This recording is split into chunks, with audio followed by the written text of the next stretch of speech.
ದಿನಕ್ಕೆ ನನಗೆ ಬರುವಂತ ಮೆಸೇಜು ಕಾಲ್ಗಳಲ್ಲಿ ಮೋಸ್ಟ್ ಆಫ್ ದಿ ಕಾಲ್ಗಳು ಮೆಸೇಜ್ಗಳು ನೋಟಿಫಿಕೇಶನ್ ವಿಷಯದ ಬಗ್ಗೆ ಪ್ರಶ್ನೆ ಕೇಳೋದೇ ಇರುತ್ತೆ. ನೋಡಿ ಯಾಕೆ ಅಂತಂದ್ರೆ ಮೊನ್ನೆ ಸರ್ಕಾರ ಮತ್ತೆ ರೋಸ್ಟರ್ ಬಿಟ್ಟ ಮೇಲೆ ಹೇಳಿತ್ತು ಇನ್ನೇನು ನೋಟಿಫಿಕೇಶನ್ ಮಾಡ್ತೀವಿ ಪಿ ಸಿ ಇದೆಲ್ಲ ಅಂತ. ಸೊ ಪಿ ಸಿ ಇದಾಗತ್ತೆ, ಅದ್ರ ಬಗ್ಗೆ ವರಿ ಬೇಡ. ಬಟ್ ನೋಡಿ ಇನ್ನೊಂದು ವಿಷಯ, 56,432 ಏನು ಹುದ್ದೆಗಳದು ನೇಮಕಾತಿ ಮಾಡ್ತೀವಿ ಅಂತ ಹೇಳಿದ್ದಾರೆ. ಅದರ ಕುರಿತಾಗಿ ನಮಗೆ ಒಂದು ಸ್ಪಷ್ಟವಾದಂತ ಮಾಹಿತಿ ಬೇಕಿದೆ. ಸೊ ಅದಕ್ಕೆ ನಾವು ನಿನ್ನೆ ನಮ್ಮ ಯಾರೋ ಒಬ್ಬ ಆಸ್ಪಿರೆಂಟ್ ಒಬ್ರು ಕಳಿಸಿದ್ರು. ಅವರು ಈ ರೀತಿ ಆರ್ ಟಿ ಐಲಿ ಮಾಹಿತಿ ಕೇಳಿದ್ದಾರೆ. ಏನಂದ್ರೆ 56,432 ಏನು ಹುದ್ದೆಗಳು ಭರ್ತಿಗೆ ನೀವು ಹೇಳಿದೀರಾ, ಅದರಲ್ಲಿ ಗ್ರೂಪ್ ಎ ಯಾವುದು, ಗ್ರೂಪ್ ಬಿ, ಗ್ರೂಪ್ ಸಿ, ಮತ್ತೆ ಬೇರೆ ಬೇರೆ ಎಷ್ಟು ಪೋಸ್ಟ್ ಇದೆ, ಏನು ಆ ಹುದ್ದೆಗಳ ಒಂದು ವಿವರಣೆಯನ್ನ ಕೊಡಿ ಅಂತ. ಬಟ್ ಅದಕ್ಕೆ ಸ್ಪಷ್ಟವಾದ ಮಾಹಿತಿ ಕೊಟ್ಟಿಲ್ಲ. ಕಾರಣ ಮೇ ಬಿ ಮಾಹಿತಿ ಕೇಳುವಂತ ಸಮಯದಲ್ಲಿ ಏನಾದ್ರು ಸರಿಯಾಗಿ ಅವರಿಗೆ ಅದು ಅರ್ಥ ಆಗಿಲ್ಲ ಏನೋ ಗೊತ್ತಿಲ್ಲ. ಬಟ್ ನೋಡಿ ಇಲ್ಲಿ ಒಂದು ಈ ಗೊಂದಲ ಪರಿಹಾರ ಆಗ್ಲೇಬೇಕು. ಏನು ಅಂದ್ರೆ ಈ 56,000 ಹುದ್ದೆಗಳಲ್ಲಿ ಗ್ರೂಪ್ ಎ ಎಷ್ಟು, ಗ್ರೂಪ್ ಬಿ, ಗ್ರೂಪ್ ಸಿ ಹುದ್ದೆಗಳು ಎಷ್ಟೆಷ್ಟು ಇದೆ, ಯಾವ ಡಿಪಾರ್ಟ್ಮೆಂಟ್ ಇದು, ಏನು ಅಂತ ಸ್ಪಷ್ಟವಾದ ಚಿತ್ರಣ ಸಿಕ್ಕರೆ ಈಗ ಓದ್ತಾ ಇರುವಂತ ಆಸ್ಪಿರೆಂಟ್ಸ್ ಗಳಿಗೆ ಒಂದು ದಾರಿ ಸಿಕ್ಕಂಗಾಗುತ್ತೆ. ಅಂದ್ರೆ ನಾವು ಯಾವ್ದು ಪ್ರಿಪರೇಷನ್ ಮಾಡಬೇಕು ಅಂತೇಳಿ.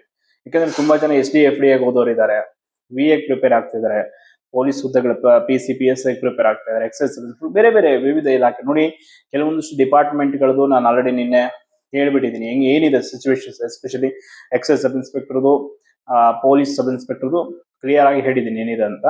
ಇನ್ನು ಅದನ್ನು ಹೊರತುಪಡಿಸಿ KPSC ಯಲ್ಲಂತೂ ಸದ್ಯಕ್ಕೆ ನೇಮಕಾತಿಗಳು ಇಮಿಡಿಯೇಟ್ ಆಗಿ ಈಗ ಆರಂಭ ಆಗುವಂತ ಯಾವುದೇ ಲಕ್ಷಣಗಳು ಕಾಣ್ತಾ ಇಲ್ಲ. ಆಗಸ್ಟ್ ವರೆಗೂ ಕೂಡ ಅವರು ಏನು ಹೊಸ ನೇಮಕಾತಿಗಳನ್ನ ಮಾಡ್ತಾರೋ ಇಲ್ವೋ ಅನ್ನುವಂಥದ್ದೇ ಡೌಟ್. ಯಾಕೆಂದ್ರೆ ಇನ್ನು ಬಹಳಷ್ಟು ಫಲಿತಾಂಶಗಳು ಅವರಲ್ಲಿ ಇನ್ನೂ ಇಟ್ಕೊಂಡು ಕೂತಿದ್ದಾರೆ. ಅದೇನೋ ಪೂಜೆ ಮಾಡಕ್ ಇಟ್ಕೊಂಡಿದ್ದಾರೆ ಏನೋ ಗೊತ್ತಿಲ್ಲ. ಇನ್ನು ಉಳಿದಿರೋದು ಈಗ ತಮ್ಮ KS ಇಂಟರ್ವ್ಯೂ ಅದನ್ನ ಮಾಡ್ಕೊಳ್ತಿದ್ದಾರೆ. ಅದನ್ನ ಇನ್ನು ಜೂನ್ 15 ವರೆಗೂ ಅದನ್ನ ಮಾಡ್ತಾರೆ. ಸೊ ಜೂನ್ ಜುಲೈ ಈ ಮಂತ್ಗಳಲ್ಲಿ ಇನ್ನು ಹೊಸ ನೋಟಿಫಿಕೇಶನ್ ಅವ್ರಿಗೆ ಪ್ರಸ್ತಾವನೆ ಹೋಗಿ ಅಧಿಸೂಚನೆ ಹೊರಡಿಸೋದು ಇದೆಲ್ಲ ಹಿಂಗಿದೆ. ಇನ್ನು ಶಿಕ್ಷಕರ ನೇಮಕಾತಿ, ಪಾಪ ನಿಜವಾಗ್ಲೂ ಹೇಳ್ಬೇಕಂದ್ರೆ ಶಿಕ್ಷಕರ ನೇಮಕಾತಿಗೆ ಓದ್ತಾ ಇರುವಂತವ್ರ ಪರಿಸ್ಥಿತಿ ಹೆಂಗಾಗಿದೆ ಅಂದ್ರೆ, ನಾನು ಸ್ವತಃ ನಮ್ಮ ಕಲ್ಯಾಣ ಕರ್ನಾಟಕ ಭಾಗದಿಂದ ಮೊನ್ನೆ ಒಂದು 10-15 ಜನ ಶಿಕ್ಷಕ ಹುದ್ದೆ ಆಕಾಂಕ್ಷಿಗಳು ನಮ್ಮ ಸಹೋದರನೆಲ್ಲ ಕೇಳಿದಾಗ ಅವ್ರಿಗೆ ಯಾವ್ದು ಕ್ಲಾರಿಟಿ ಇಲ್ಲ. ಈಗ ಇನ್ನು ಅಟ್ಲೀಸ್ಟ್ ಕೆಲವರು ಈಗ ಇನ್ನೊಂದು ಟೆಟ್ ಆದ್ರೂ ಮಾಡಿ ನಾವು ಅಟ್ಲೀಸ್ಟ್ ಗೆಸ್ಟ್ ಟೀಚರ್ ಆಗಾದ್ರೂ ವರ್ಕ್ ಮಾಡ್ತೀವಿ ಅಂತಿದ್ದಾರೆ. ಅಂತ ಪರಿಸ್ಥಿತಿಗೆ ಬಂದಿದೆ. ಅಂಡ್ ಪ್ರತಿ ದಿನ ಕೂಡ ದಿನದಿಂದ ದಿನಕ್ಕೆ ಸಮಸ್ಯೆಗಳು ಉಲ್ಬಣ ಆಗ್ತಾನೆ. ಒಂದಿಷ್ಟು ಚೂರುಪಾರು ತಾಳ್ಮೆ ಕೂಡ ಈಗ ಎಲ್ಲರೂ ಕಳ್ಕೊಂಡ್ಬಿಟ್ಟಿದ್ದಾರೆ. ಯಾಕೆ ಅಂತಂದ್ರೆ ತಾಳ್ಮೆಗೆ ಒಂದು ಲಿಮಿಟ್ ಇರುತ್ತೆ. ಎಷ್ಟು ವರ್ಷ ಅಂತ ಕಾಯ್ತಾರೆ ಹೇಳಿ. ಈಗ 3 ವರ್ಷ ಆಯ್ತು. ಒಬ್ಬ ಸಬ್ ಇನ್ಸ್ಪೆಕ್ಟರ್ ಅಂದ್ರೆ PSI ಹುದ್ದೆ ಆಕಾಂಕ್ಷಿ ಡಿಗ್ರಿ ಆದ್ಮೇಲೆ ಮಿನಿಮಮ್ 5 to 6 years ವೇಟ್ ಮಾಡಬೇಕು ಅಂತಂದ್ರೆ ಯಾವ ರೀತಿ ಅಟ್ಲೀಸ್ಟ್ 5-6 ವರ್ಷದಲ್ಲಿ ಕೇಂದ್ರ ಸರ್ಕಾರದ UPSC ನಡೆಸುವಂತ ಯಾವ್ದಾದ್ರು ಬೇರೆ ಬೇರೆ ಪರೀಕ್ಷೆಗಳಾದ್ರೆ ಒಂದು 5-6 ಅಟೆಂಪ್ಟ್ ಆದ್ರೂ ಬರೀಬಹುದು. ಸೊ ನಮ್ಮ ಸ್ಟೇಟ್ ಅಲ್ಲಿ ಈ ರೀತಿಯಾದಂತ ಸಿಚುವೇಶನ್ ಇದೆ. ಇದ್ರ ನಡುವೆ ಇಂಥ ಸರ್ಕಾರಗಳು, ಈ ಗ್ಯಾರಂಟಿ ಯೋಜನೆಗಳು ಒಂದಕ್ಕೊಂದು ಯಾವುದಕ್ಕೂ ಸಮಂಜಸವಾದಂತ ಉತ್ತರ ನೀಡದಂತ ಸಚಿವರು ತುಂಬಾ ವರ್ಸ್ಟ್ ಸಿಚುವೇಶನ್ ಅನ್ನು ಕ್ರಿಯೇಟ್ ಮಾಡಿದ್ದಾರೆ. ಇವರು ಅಲ್ಲಿ ನೀಟ್ ವಿರುದ್ಧ ಹೋರಾಟ ಮಾಡ್ತಾ ಇರೋದು ನೋಡ್ಬೇಕು ಯಾವ ರೀತಿ ಇದೆ ಅಂತ. ಹಂಗಂತ ನಾವು ಅದನ್ನ ಸಮರ್ಥಿಸ್ಕೊಳ್ತಾ ಇಲ್ಲ, ಬಟ್ ಅದು ತಪ್ಪಾಗಿದೆ. ಆದ್ರೆ ಅದ್ರ ವಿರುದ್ಧ ಹಿಂಗ್ ಹೋರಾಟ ಮಾಡ್ತಾ ಇದ್ರೆ, ಹೆಂಗ್ ಸ್ಟೇಟ್ಮೆಂಟ್ ಕೊಡ್ತಾರಲ್ಲ, ನಮ್ಮ ರಾಜ್ಯದ ಪರಿಸ್ಥಿತಿಯನ್ನು ಯಾಕೆ ಇವರೆಲ್ಲ ನೋಡ್ತಾ ಇಲ್ಲ? ಸೊ ಲಕ್ಷಾಂತರ ಯುವಜನತೆ ಪ್ರತಿನಿತ್ಯ ಅನುಭವಿಸ್ತಾರ ಕಷ್ಟ ಇವ್ರಿಗೆ ಕಾಣ್ತಾ ಇಲ್ಲ. ಸೊ ಅದಕ್ಕೆ ನೋಡಿ ಈಗಾಗಲೇ ನಾವು ಏನೇನು ಇಲಾಖಾವಾರು ಮಾಹಿತಿಯನ್ನ ಪಡೆಯುವಂಥದ್ದು ಎಲ್ಲವೂ ಪ್ರಯತ್ನಗಳು ಕೂಡ ಮಾಡ್ತಾ ಇದೀವಿ. ಬಟ್ ಎಲ್ಲದಕ್ಕಿಂತ ಹೆಚ್ಚಾಗಿ ಆಳುವ ಕುರ್ಚಿಯಲ್ಲಿ ಕುಂತಿದ್ದವರಿಗೆ ಒಂದು ಕರುಣೆ, ಮಾನವೀಯತೆ ಅನ್ನೋ ಗುಣ ಇರ್ಬೇಕು. ಇಲ್ಲ ಅಂದ್ರೆ ಅದು ಎಷ್ಟೇ ಅಧಿಕಾರ ಇದ್ರೂ ವ್ಯರ್ಥ ಅನ್ನೋದಕ್ಕೆ ಈಗಿರುವಂತ ಸರ್ಕಾರದ ಸಚಿವರು, ಮುಖ್ಯಮಂತ್ರಿಗಳು ನಮ್ಮ ಕಣ್ಣಿಗೆ ಸ್ಪಷ್ಟವಾಗಿ ಉದಾಹರಣೆ ರೀತಿ ಕಾಣ್ತಾ ಇದ್ದಾರೆ. ಕರುಣೆ, ದಯೆ ಅನ್ನುವಂಥದ್ದು ಇಲ್ಲ ಅಂದ್ರೆ ಆತ ಯಾವುದೇ ಕಾರಣಕ್ಕೂ ನಮ್ಮನ್ನ ಆಳುವುದಕ್ಕೆ ಆತ ಲಾಯಕ್ಕಿಲ್ಲ ಅಂತಾನೆ ಅರ್ಥ.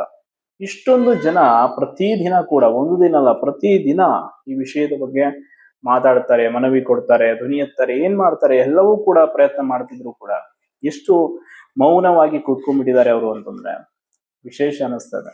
ಅಂಡ್ ನೋಡಿ ನೋಟಿಫಿಕೇಶನ್ಸ್ ಕಾಯ್ತಾ ಇರೋರಿಗೆ ನಾನು ಒಂದು ವಿಷಯ ಹೇಳ್ತೀನಿ. 56,000 ಹುದ್ದೆಗಳನ್ನು ಕೂಡ ಇವರು ಇಮಿಡಿಯೇಟ್ ಆಗಿ ಭರ್ತಿ ಮಾಡ್ತಾರೆ ಅನ್ನುವಂಥದ್ದು ನನಗಂತೂ ವೈಯಕ್ತಿಕವಾಗಿ ಭರವಸೆ ಅಂತೂ ಇಲ್ಲ. ಅಂದ್ರೆ ಈ ಮೊದಲ ಹಂತದಲ್ಲಿ ಏನೋ ಒಂದು, ಈಗ ಆಲ್ರೆಡಿ ನಿಮ್ಗೆ ಗೊತ್ತಿದ್ದವರಲ್ಲಿ 32,000 HK, 20,000 ನಾನ್ HK ಇದೆ.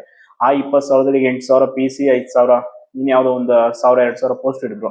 ಅಲ್ಲಿಗೆ ಅದನ್ನೇ ಇವ್ರು ಏನಾದ್ರು 2-3 ವರ್ಷ ಪ್ರೊಸೆಸ್ ಮಾಡಿದ್ರು ಅಂದ್ರೆ ಖಂಡಿತವಾಗಿ ನಮ್ಗೆ ಯಾರಿಗೂ ಅದು ಸಮಂಜಸ ಅಂಡ್ ಜಸ್ಟಿಸ್ ಅಂತ ಅನ್ಸೋದೇ ಇಲ್ಲ. ಸೊ ಆದಷ್ಟು ನೀವು ಯಾವ್ದಾದ್ರು ವರ್ಕ್ ಮಾಡ್ತಾ ಇದ್ರೆ ಮಾಡಿ.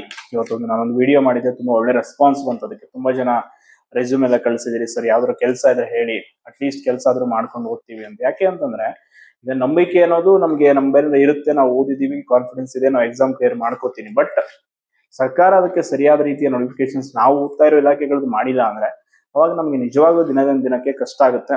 ಸೊ ಸಾಧ್ಯವಾದಷ್ಟು ನಾವು ನಾಳೆ ಈ ವಿಷಯದಲ್ಲಿ ಅಂದ್ರೆ 56,000 ಹುದ್ದೆಗಳು ಏನಿದೆ, ಸೊ ಅದರ ಭರ್ತಿಗೆ ಸಂಬಂಧಪಟ್ಟ ಹಾಗೆ ಯಾವ ಹುದ್ದೆಗಳು ಎಷ್ಟು ಏನು ಅನ್ನುವಂತ ಒಂದು ಕ್ಲಿಯರ್ ಮಾಹಿತಿಯನ್ನ ನಿಮ್ಗೆ ಕೊಡೋದಕ್ಕೆ ಪ್ರಯತ್ನ ಮಾಡ್ತೀವಿ. ಅಂಡ್ ಎಕ್ಸೈಸ್ ಸಬ್ ಇನ್ಸ್ಪೆಕ್ಟರ್ ಮತ್ತೆ ಪೊಲೀಸ್ ರೆಕ್ರೂಟ್ಮೆಂಟ್ ಕುರಿತ ಕೂಡ ಸ್ವಲ್ಪ ಮಾಹಿತಿಯನ್ನ ಪಡ್ಕೊಂಡ್ಬಂದು ತಿಳಿಸ್ತೀವಿ. ಧನ್ಯವಾದ.